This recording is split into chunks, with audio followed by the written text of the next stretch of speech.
Louis, thank you so much for coming on the AIM podcast. Thank you, man. Thank you for having me. I'm excited. Bro, this is special, man. I don't want to take it for granted. You know, we get to do a lot of podcasts throughout the year, but doing them in person with incredible people, bro, and just getting a chance to see everything that you're building is really, really special. So thank you first off for having us here at the HQ. Of course. I want to compliment your persistence and in being here. I think we met maybe like a week and a half ago. You're like, hey, I'm coming to Georgia. We're going to do a podcast. and you kept following up and we made it happen. And that's rare today, especially in like today's society. People will text you and then you hear back a week later and then it fizzles out. But you're very like on point. So I commend you for that. Thank you, bro. I appreciate it. I probably annoy some people for sure, but I believe that if you want something bad enough, you'll do whatever it takes to get it respectfully. Mm-hmm. But especially if the Lord puts it on your heart, man, you got to keep knocking and keep going after it. But I'm excited, bro, because like I said, you're doing some really cool things. We've gotten a chance to talk a little bit on the business side, which I'm excited to share here too, but there's such a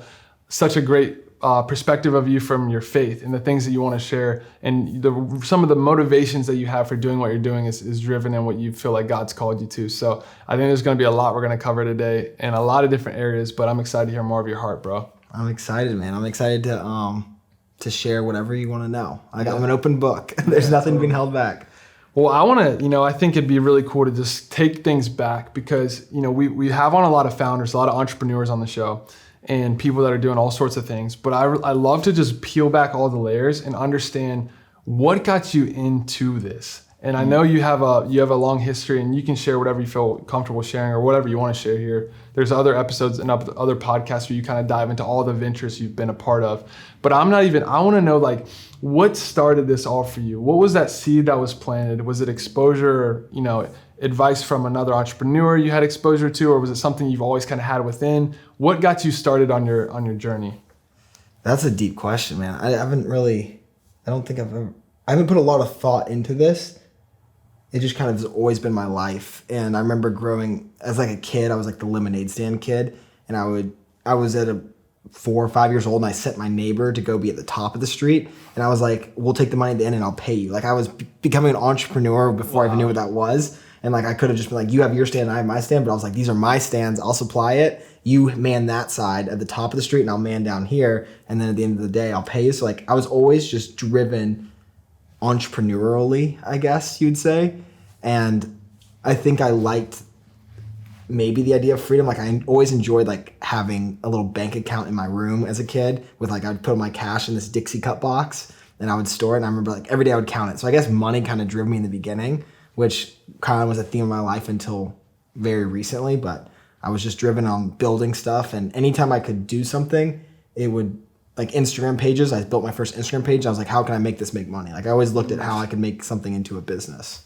That's super interesting. Now, did you have, because we talk a lot about like exposure. I personally think like exposure is one of the most crucial elements of success a person can have, because if you physically don't know what's out there or a way of thinking or an idea, it's hard to truly get to that point. So were there any points where you were exposed to entrepreneurship, or was this just kind of like an internal just like hustle that you had, a hustle mentality to like learn and figure it out on your own?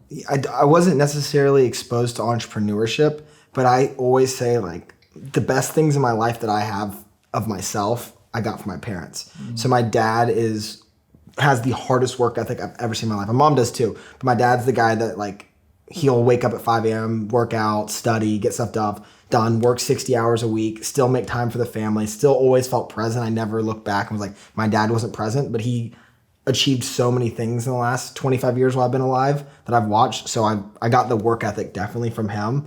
And he's just instilled that in me without being, he's also the nicest guy I know. So usually you think of like hardworking, like grinding people as mean, tough guys. He's also the nicest guy I know. And my mom, she also worked crazy hard growing up. She didn't work later on, but she also like gets stuff done.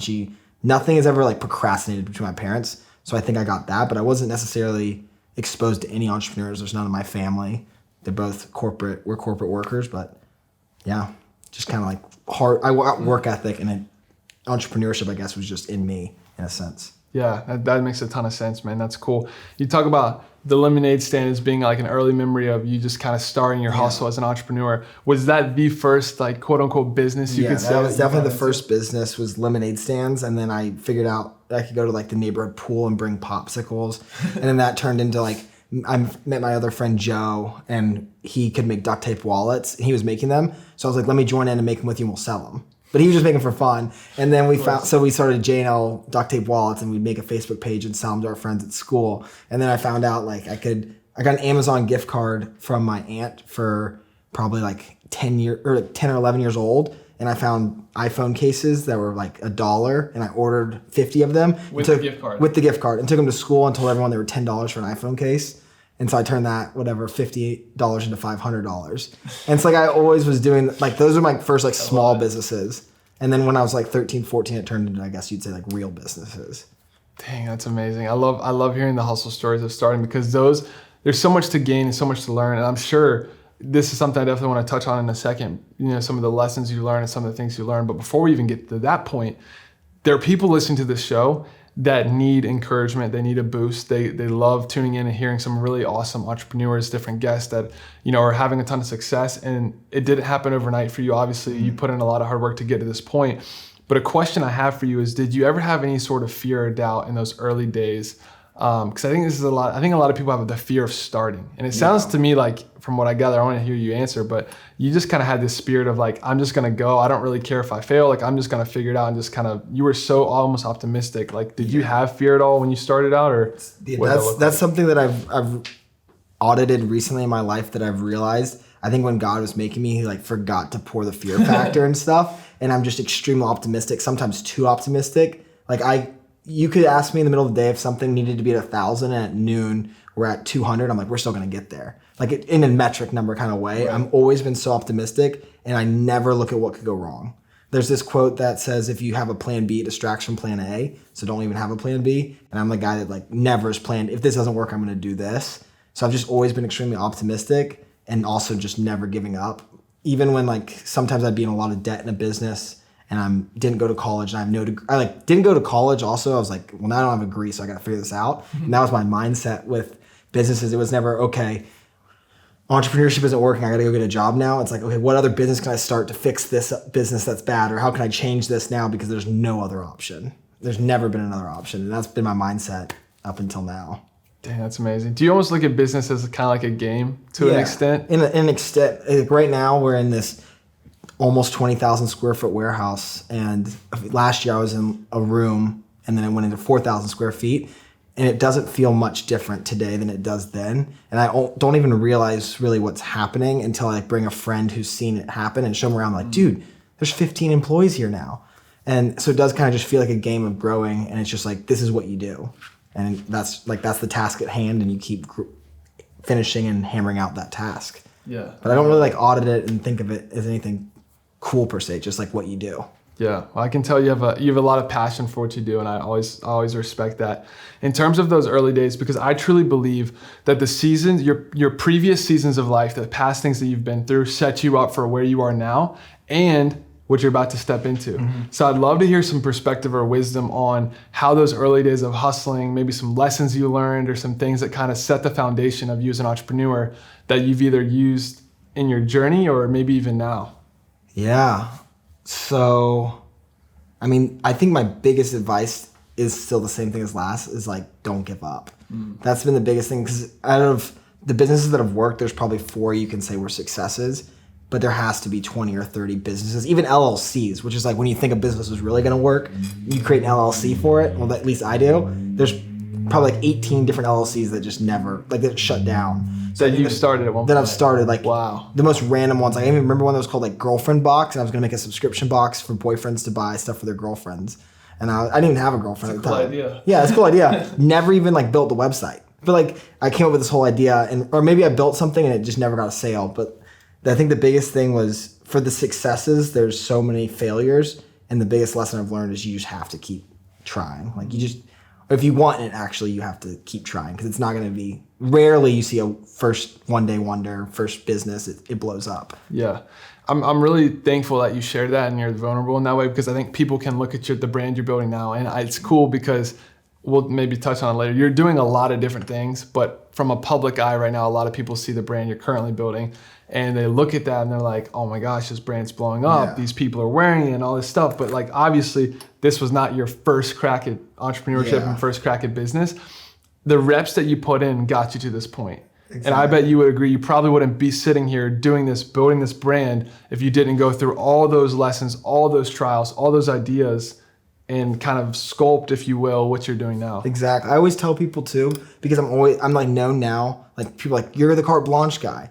And I love that. It's great. But I'm also, in a sense, I think about how is that what I'm known? Like, that's the newest thing. It's only been a year. And I always tell people, me and Adam, my business partner Adam, both have been doing this for a decade now. And so you would say that's 20 years of experience in entrepreneurship and building marketing agencies and stuff like this. We took everything we learned there and deployed it day one on Carte Blanche. And that's how it looked like an overnight success.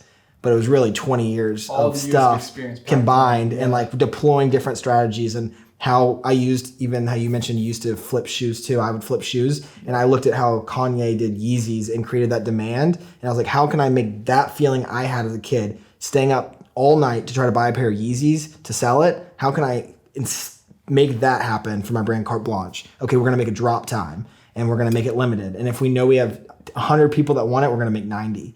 And those 10 people that can't buy it are gonna be freaking out and commenting. And then the next time, those 10 people did all the marketing for the next drop for us. And that was kind of like the stuff I used, but that was all stuff I learned from years of doing other stuff. So yeah. That's amazing. That's amazing. No, it's really cool to see that, because I think a lot of people think that their past either defines who they are or is wasted time. And no matter what you go through, if you make mistakes or if you do things, have successes, all of it kind of gets balled up and is who you are, and it's what you have to bring in value. It's the value you have to bring to the world. Yeah. And you got to use it, and you got to figure out ways to continue to morph into the things that you're currently doing, the things that you're going to do.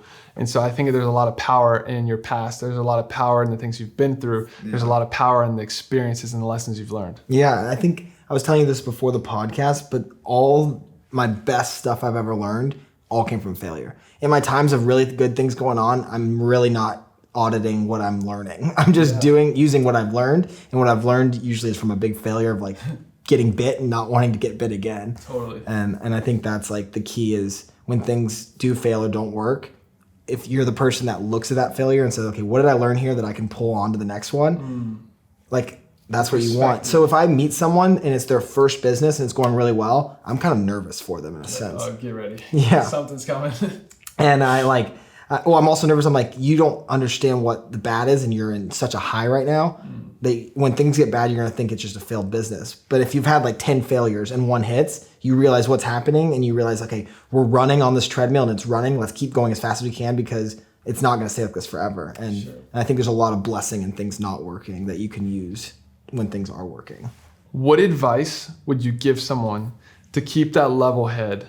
Because you talk about, like, if someone's on a high, they're riding the high, but if they crash, they're going to be brought down. If someone's been riding a low for a long time and they get a win, they're probably going to get really excited. How do you keep moving forward? Like, what kind of tips would you give someone who's looking to just try to stay strong, stay steady, and keep moving forward no matter what life throws at them or what their business throws at them? Yeah. Oh, I heard such a great quote about this, and it was Alex Hormozy talking about like the really great business owners don't think they're anything special because they've understood all the bad stuff that's happened. I'm paraphrasing. Sure. But I think like the greatest blessing is those failures. And that's how you keep the level head.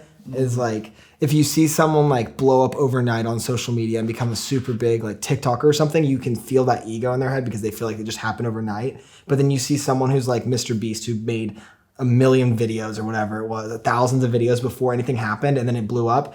And his ego stays the same because, like, I did I grinded and watched it happen. I understand how this wasn't just an overnight. Like, I put in the work for this, and I understand what it was like on the other side. And he's also like one of the most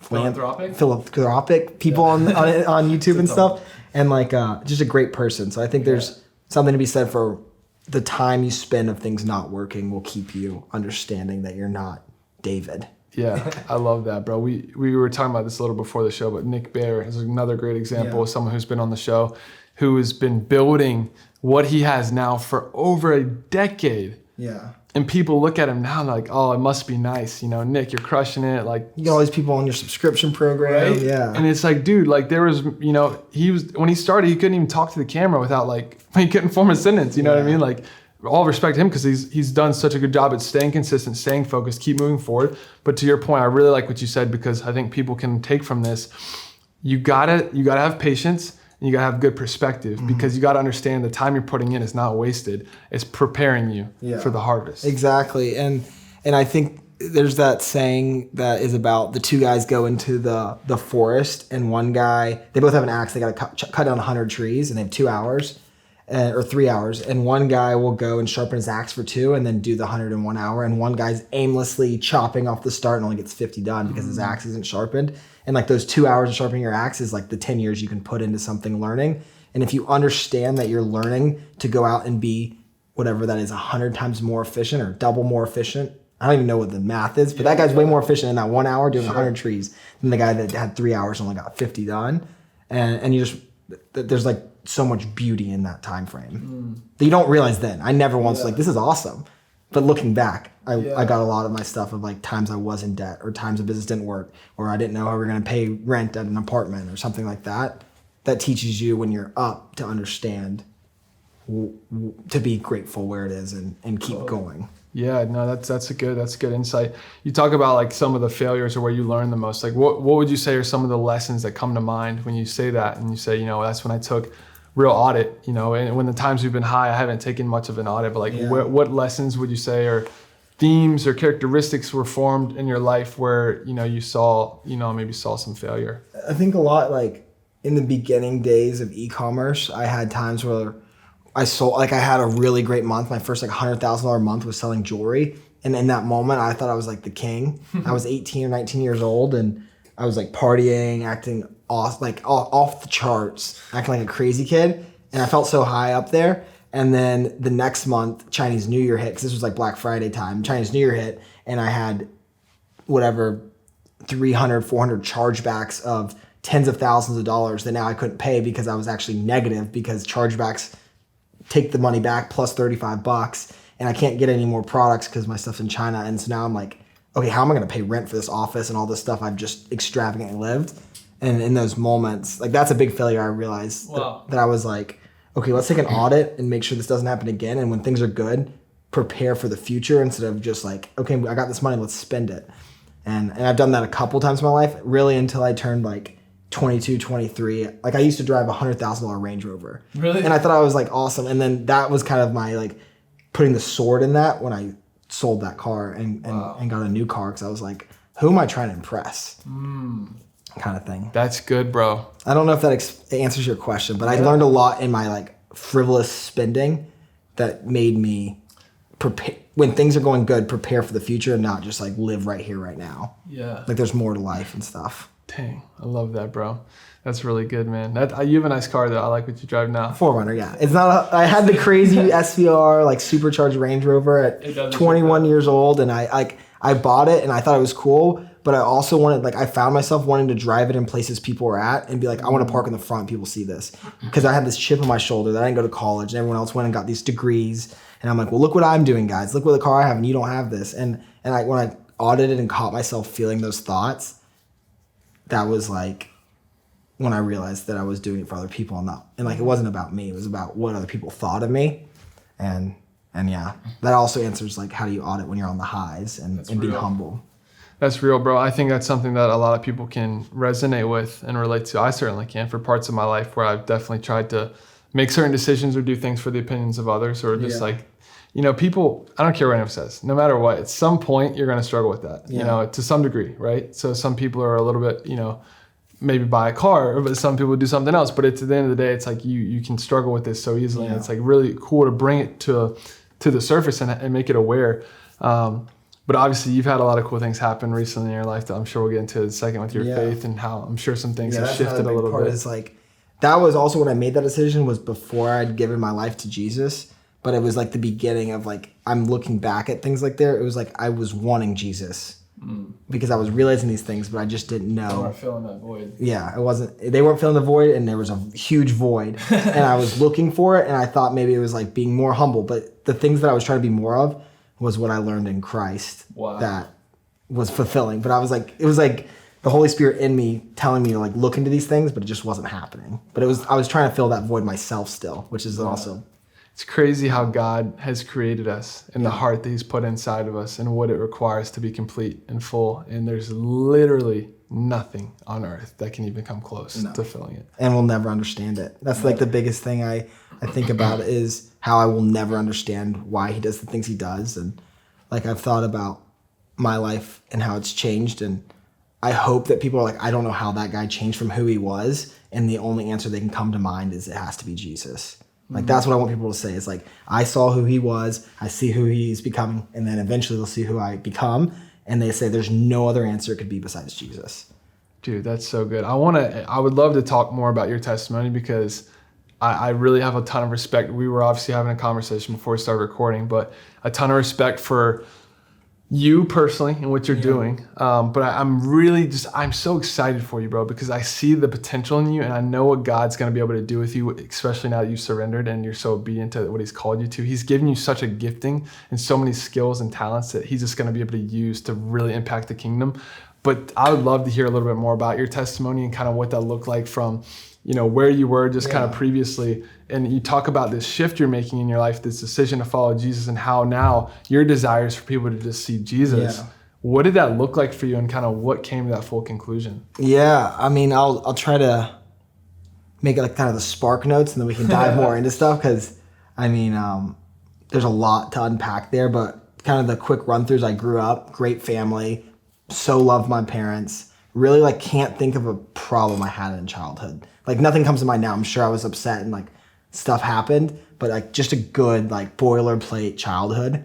Life was good, a group Catholic, went to church every single week and then went to Catholic school, then public high school, kind of around like 17, 18, I decided not to go to college.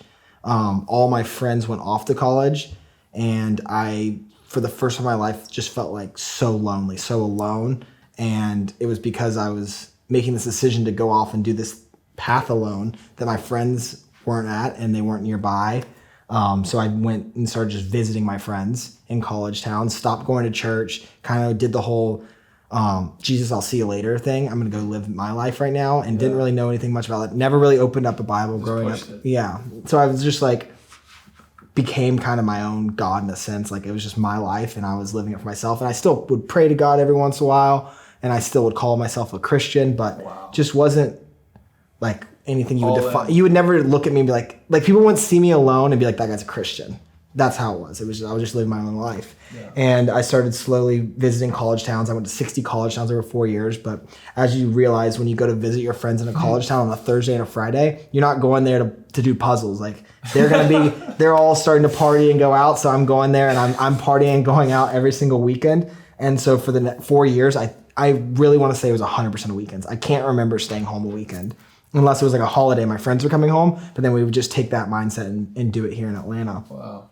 So did that for 4 years. It was kind of innocent, just like drinking, nothing too wild. But when everyone graduated college, I was in a position where I'd been building these businesses still, and I had a nice house and I lived alone, and all my friends were kind of still figuring out where they wanted to land. So they moved back home. So they're not going to try to be at their parents' house. They'd come to my house. Mm-hmm. And then we took that like partying to a new level and really started doing these extravagant parties. And I started to feel like the guy, I guess you'd say. And I started to love it. And I loved going out to clubs and being like, oh, you're with Lewis, and like saying my name at the front and things working. And I started making money too, and I felt just like, I literally felt like, I would say like in my story, I was David in my story. Like I felt like the king. I felt up. I felt awesome.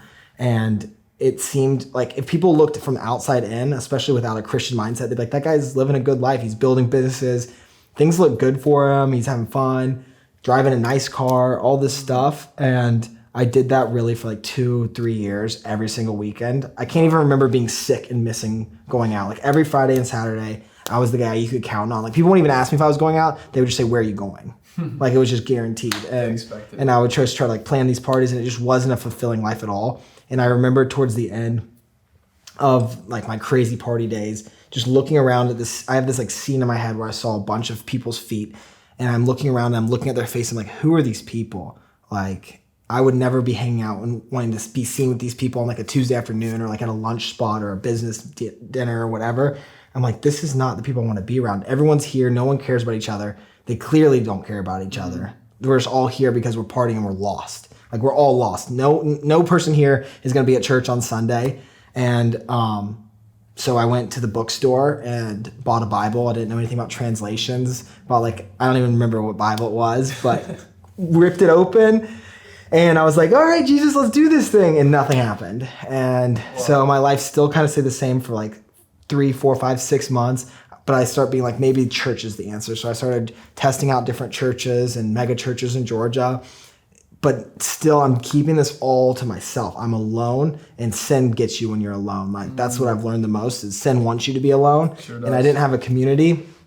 And then I met an awesome girl who's my girlfriend now, and she checked me on our first date. She came to my house and saw my Bible and was like, "That's gonna need to be open more." And I was like, "What do you mean? I'm so Christian." Like I was like, I grew up. I went to church my whole life. Like I instantly got defensive, and I was like, "You don't even know what you're saying," kind of thing. But I deep down, like it was, I knew that there needed to be more. So I was like, okay. So I started reading the Bible. I started reading Proverbs. Started going to church with her, and slowly started to feel like my life was changed right before me and her were starting to date. My life was already changing where I was stopping being around those crowds as much, and then I started to see my life changing when I was going to church. I was like, okay, this is cool. Dude, that's amazing. I started meeting her friends, and her friends were just like talking to me like they cared about my soul. Like they weren't talking to me like what I could do for them or even like asking me about business, where everywhere else in my life was about business. And like I was the business guy or the Carte Blanche guy or this. And I started to feel like there's different relationships. I was like, this is awesome. And then I went to church of all places and they were playing a movie, which is weird. There was a movie on at church, but it was the Jesus Revolution movie, and they held the Bible up, and everyone in the congregation held the Bible up too. And I got like instantly chills, and I was like, whatever that church is, I want something like that. The next week I got invited to Elevate City, where I go now, and everyone holds the Bible up in the beginning of church and says like, we are people of a book. And they have this thing they read out, and I instantly got chills like, Jesus, what are you doing here? Like, I'm here for it. So I got active in the church. The next week I met a guy at morning prayer. He stands up, tells me that he wants prayers for his sister who went to a church called Calvary Chapel in the 70s, which is what the movie was about. Wow. So it's like this full circle. I'm like, Jesus, I got the breadcrumbs. I want the loaf. I'm here. Started getting involved in groups and just watched my whole life change over the last 6 months. And like, I learned that community is everything. And that's why I wasn't able to do this alone. It's through Jesus and through people holding you accountable. And really gave my life to Jesus like 6 months ago, and have just been on this tear ever since. But I guess that's my testimony.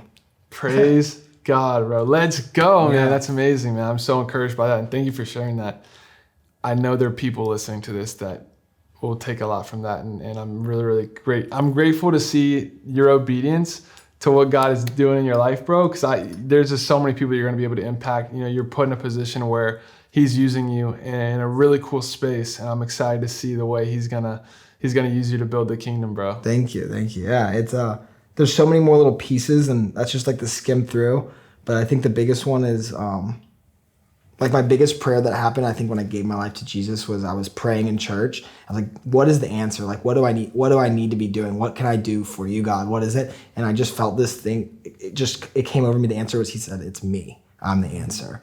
Like, all you need is me plus nothing. Wow. Like me. And so I've just been diving into it and obsessively just trying to learn as much as I can about Jesus, our Savior. And my life's just completely changed in so many different places.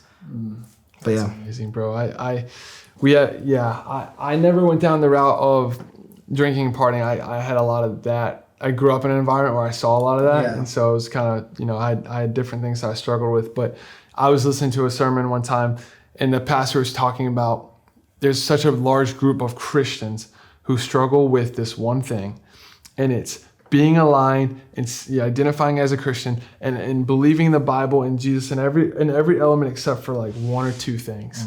And it's those things that you say, oh, these actually probably aren't that important. I'm just going to swap those out with what I believe.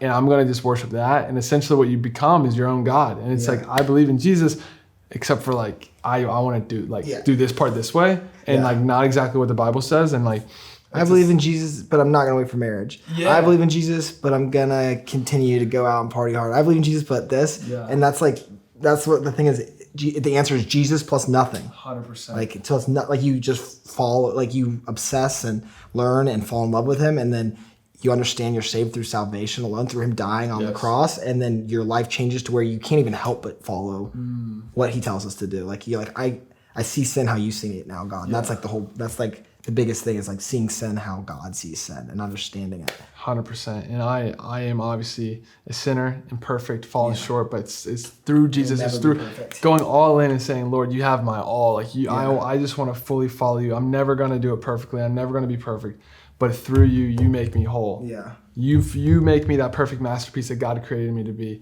And I think it's really powerful when you can really lay down those things and go all in. And like you said, you start to walk with him and there's real transformation. Frank and I were talking about this on the way here.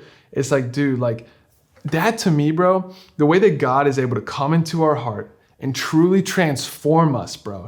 Dude, it's not like these little changes. He's like, bro, when you lay it down, bro, God can transform your heart, bro. A whole new your heart. desires. Your desires are different, bro. When you start to do things you probably shouldn't do, you feel that conviction, dude. That's the Holy Spirit, like telling you, like guiding you, like God is in you. Yeah. It's crazy, bro. It's really, really powerful. So that's epic, bro. It gets me fired up. Yeah, I'm still an awful human, as we all are. Like, we'll never be perfect. We're all sinners. But it's been the praying for a new heart. That's what I was thinking about my story. I was like the worst of them. I really feel like it. Like I was just this huge party guy, and I wasn't a bad person in a sense, but I just was like leading into the wrong crowds, and nothing was fulfilling. I want people to be able to look and be like, there's no way that guy changed from who he was except for Jesus, and so that's my biggest prayer right now, is just continuing to go in the right path and continually just to see Jesus every day. May people see Jesus, bro. That's it, bro. That's good. I want to talk to you about your brand you're building now. I think it's really important. I'd love to ask you some questions. Carte Blanche. Yep. Carte Blanche. We got it on the first try. Tell me a little bit about how that started, kind of some of your motives to start this brand. You've done almost every business under the sun, and you're still operating multiple businesses, but this is one that I think is really interesting. So what was the motivation to start it, and kind of what are you doing with the brand? The motivation was I always enjoyed the idea of like fashion and streetwear, and I was big into shoes and reselling and stuff. I wouldn't say I'm a fashionable guy. Like I'm not big fashion, like wearing cool stuff, but I love the idea of like tangible products and hoodies and shirts and hats and stuff like that, everyday wear stuff. So I always knew I wanted to get into that, but I always told myself that it wasn't the right time. But I had a mentor kind of guy what would it be, like 2022 February, where he's like, if you want to start it now while you have these businesses pumping and you can cash flow them, because it's so hard to start a clothing business especially and need money out of it. So build it while you don't need money out of it.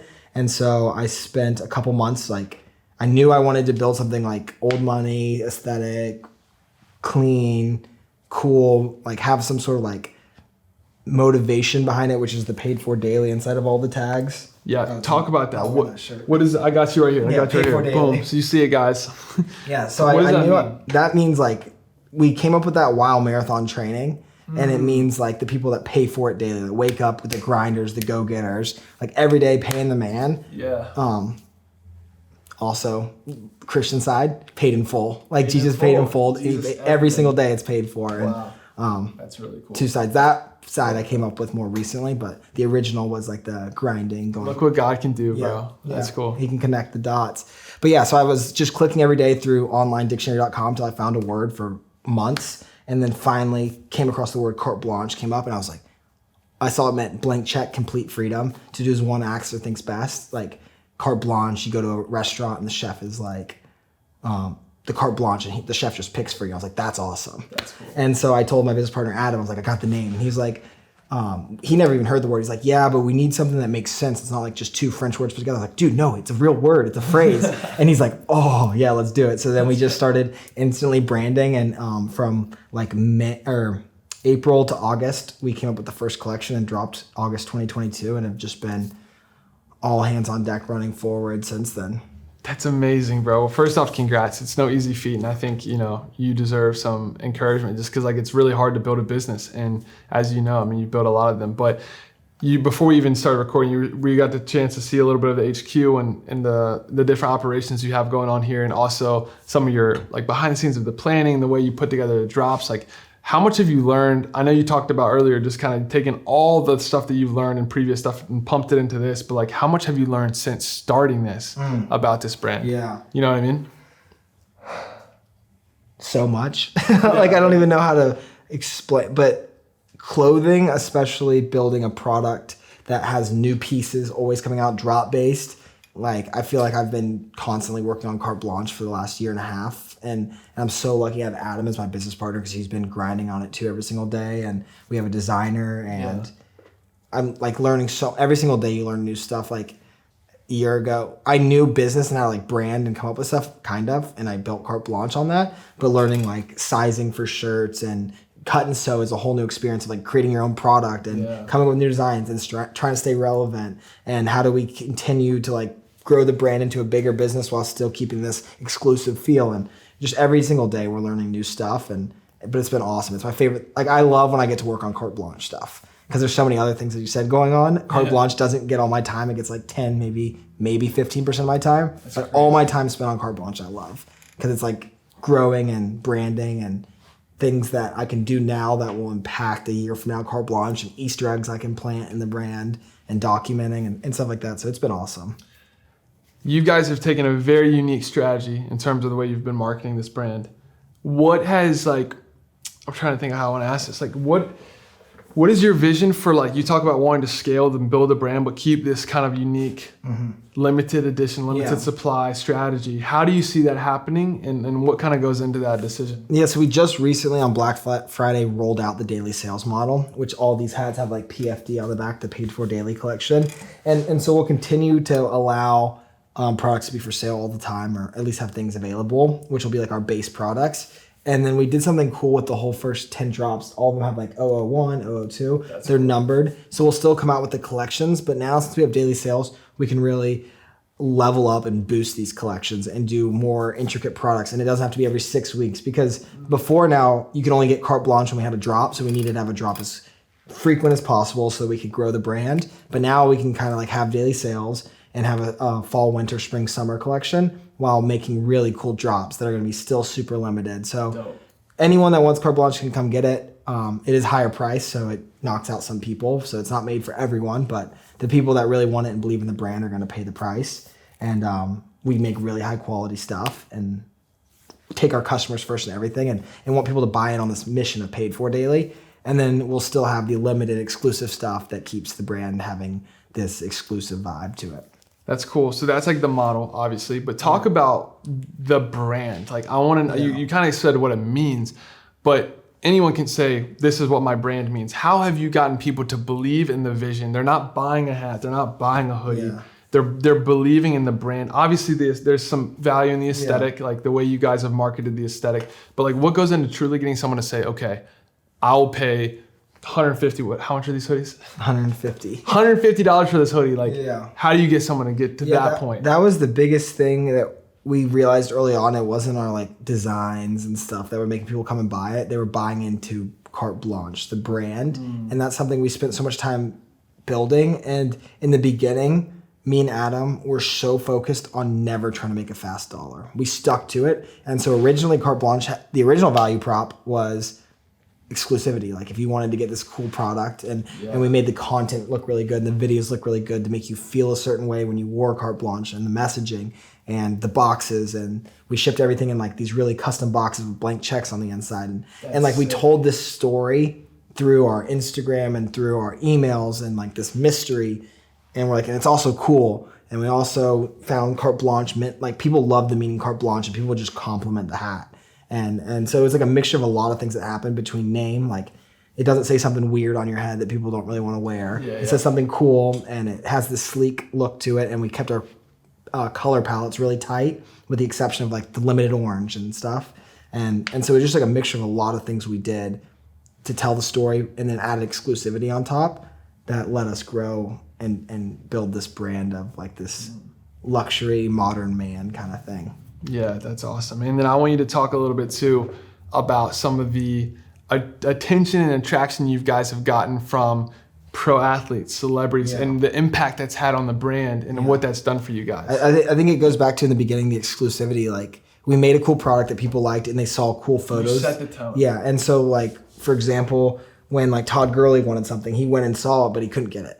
Or he couldn't even like search the website. So he's like, okay, if I can't get it, how do I get it? I want to get it. And so we created this exclusivity and still had it look cool. And we found products that people would like fit well, that people would like. and kept things clean and aesthetic, and then you couldn't get it. So a lot of like the celebrities like reached out to us and influencers, and that was like a big part of our success in the beginning. Well, who's been your favorite interaction so far? Like someone you're like, oh, either this is someone I looked up to, or this is like, I can't believe this person reached out to us. Do you have like a go-to story? Favorite? Wow, this is a big stamp to put.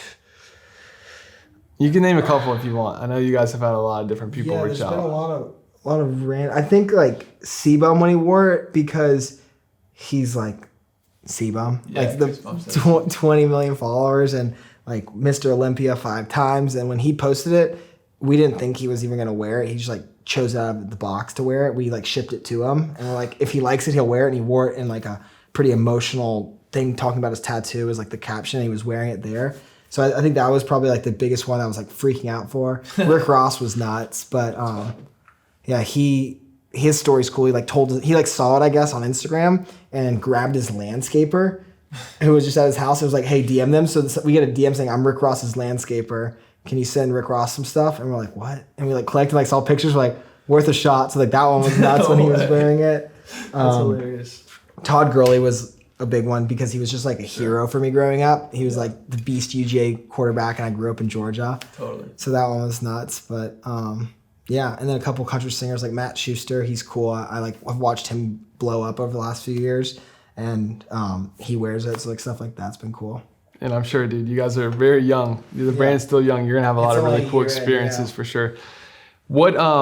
What can people expect as you move forward? You talked a little bit about the kind of strategies of keeping stuff in stock and also still doing your limited, but like I'm talking big picture, like where's the brand headed? What's your vision for it? And where do you see this thing like moving into this next phase? Yeah, so like the biggest thing we're working on is cut and sew. So coming out with like bowling tees and higher end quality products. And we really we work on really trying to understand who our customer is and how we can grow with them. So luckily, I feel like our customer is really close to my age, somewhere between like 24 to maybe even 22 to like 32 in this area of their life where they're going into like, I'm not a kid anymore, but I also want to still like, I liked wearing cooler stuff growing up, and how can I wear cool, clean, aesthetic stuff out to like a nice dinner that's not like a button down suit. Like how can I wear nicer stuff? So we're going to create like that higher level, not designer level, but higher level like button downs, dressier stuff you can wear, cool jackets,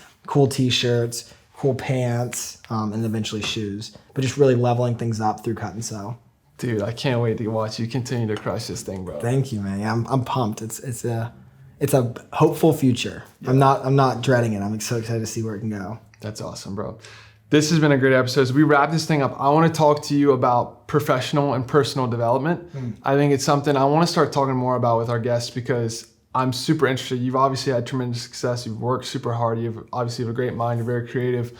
But what goes into constantly sharpening yourself, constantly bringing new ideas into your mind? Like I think there's a system, and I want to hear what your process is and what your routines look like, because you don't just wake up and have all this. And obviously, if you only rely on what you currently have and never strive for more, in terms of like new ideas, new thoughts, new people in your life, new mentors, you're gonna plateau. And so for you personally, and I know you're busy, like what does that process look like for you to develop yourself and professionally develop? Yeah, interesting. So my answer is so different now than it used to be. But back in the day, I was the guy like trying to do like Wim Hofs and meditate and go to the sauna and all this stuff. Kind of throw that all out the window. I used to try like read self-help books all the time and stuff. Biggest thing for me now, and I would still get burnt out. Like I'm not a very big person to get burnt out, but I still would be like, dang, dude, I've been doing this over and over again for 2 years now. I would have those feelings. But now, like fitness, so like running, training really hard stuff, that'll make you appreciate. Like if you wake up and go run 12 miles in the morning, the day can't really be, like how can your day be hard? That's right. Someone's screaming at you on the phone, you ran 12 miles. So that's big. I'm not currently in a season of training for long distance, but I'm excited to get back into it. Because you run a marathon. Yeah, I ran a marathon and a half marathon. I love training blocks. I've been working out pretty much every single day since I was 16. Kind of slacked off the last like few months, but about to get back into it. But training your body, but the biggest thing is like making sure your mind's right and your heart's right. That's like the biggest thing, and that's through like Christianity, through Jesus. Wow. Like any day right now, I'm doing New Testament in 60 days. I'm spending 20, 30 minutes a day in scripture, and my life just feels like easier. And it's the craziest season I've ever had. Wow. I'm so ran thin in like this, and how someone would look at every single minute of my day I'm doing something.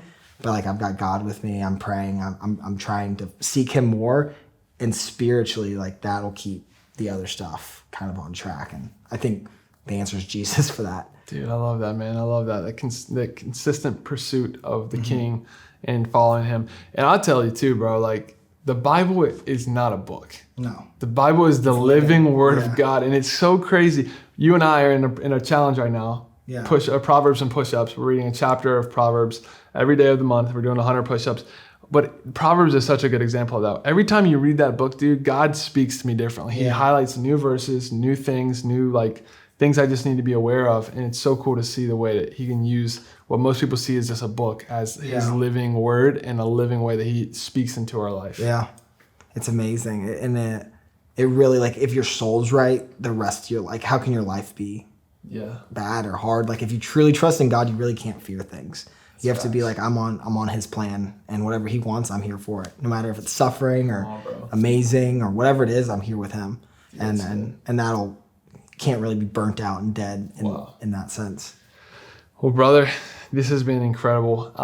So grateful for you, man. Thank you for the time and just getting a chance to hear about your mindset, about your faith, about the businesses you're building, about your personal development, all these things. You brought in so much value to this episode, and I'm so thankful for you, and all the people listening, I'm sure, super, super glad you came on the show. As we wrap this up, my final question to you is, if you had one piece of advice, because you've experienced so much in your life with business, with, obviously your faith walk, like you have so many pieces of things that you could pull from. What is one piece of advice that you could give someone listening to this to just give some encouragement and speak a life into someone who's going through maybe a season where they just need to be uplifted by someone who has been through it, learned a lot, had failures, had setbacks, but is finding a way to find success and continue to grow personally? Wow. One sentence. You can use two if you need.